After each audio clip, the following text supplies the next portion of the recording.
Ongoing feud between President Trump and Andrew Cuomo. It's not getting any better. President Trump warning he could cut federal funding to Democrat-run cities that have seen months of rising violence and unrest. And that includes New York City, Washington, D.C., Seattle, and Portland. New York Governor Cuomo responding by appearing to threaten the president. Watch this. Look, the best thing he did for New York City was leave. Good riddance. Let him go to Florida. Be careful not to get COVID. COVID ambushed New York due to Trump's negligence. He is the cause of COVID in New York.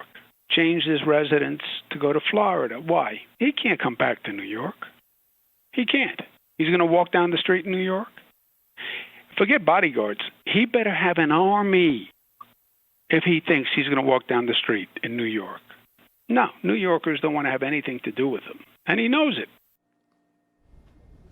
I much prefer the feud between Cuomo and de Blasio, and actually that might get us somewhere. Kennedy, we have you back, and you are a New Yorker as well. Your thoughts about this feud? He's just trying to sound like a tough guy, and all he's doing is CYA, because Cuomo really screwed up in terms of COVID. All you have to do is look at the 11,000 patients who died in nursing homes when he forced them to take sick patients. And it was a conflagration, and it was completely inhumane. He hasn't accepted responsibility for that, and it was a totally heartless move. So what he's trying to do is deflect. It's the same thing that Ted Wheeler does and Kate Brown in Oregon. They're just trying to blame the president in order to skirt accountability, because as long as you're doing that, you don't have to actually do anything. And I challenge them that the presidency is clearly way too powerful of a position. And that is the result of years and years of abdication on the part of Congress. So if one person is that powerful and can kill so many people, then something is gravely wrong with our political system. Jessica, what about you? You also live in New York, and you've seen, what's unfolding there. I mean, what do you think should happen?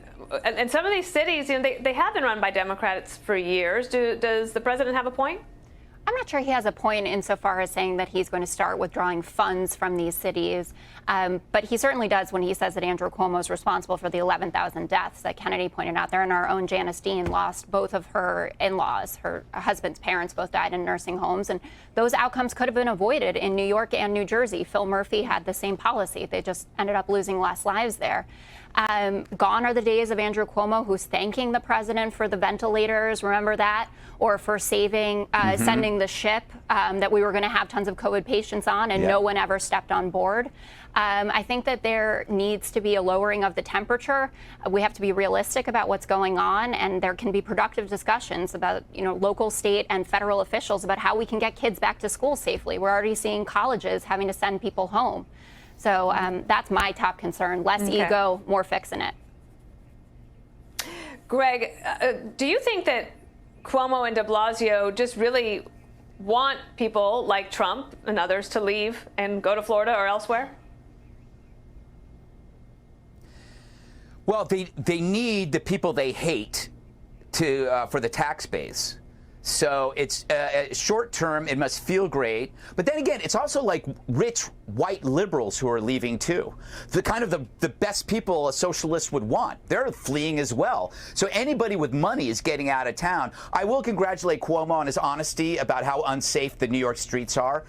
He just admitted it. And I think murders are up 51% over past August. So I think that should get Cuomo on board for indoor dining, just to protect citizens from the stray bullets.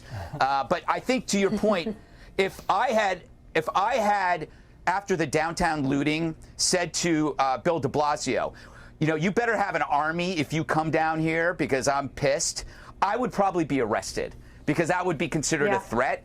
I just hope that Chris and his brother do a nice little comedy routine tonight on CNN when they discuss this. And instead of a giant Q-tip, they can have, how about a torch to help lead the mob when Trump shows up?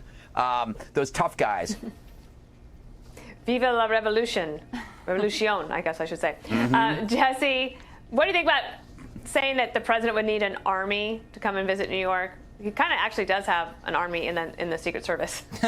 Yeah, the Democratic Party Yes. is now officially the party of violence and threats. It started when they firebombed a limousine at inauguration, and they haven't looked back since. De Niro says he wants to punch Trump out. Biden says he wants to punch him out. Loretta Lynch says she wants to see blood in the streets. Eric Holder said kick him.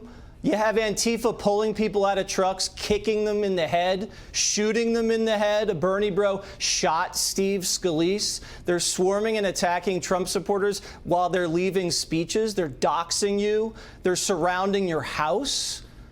I mean, has anybody been paying attention to what's been said by the celebrities? Madonna wants to blow up the White House. Johnny Depp and Snoop Dogg talk about assassinating the president. We're just going to pretend like that didn't happen? I mean, the guy has been under fire constantly, and then the left says he's the one fanning the flames. And then they ignore all the video that shows them fanning said flames. What they've done is they've said he's a white supremacist, he's Hitler, and that justifies all the destructive action that they've taken. But I think it's going to blow up in their face November 3rd. And by the way, I caught Greg calling for another call for in someone else's block. I'm watching. You keep a track over I there got in it. your little pod. All right.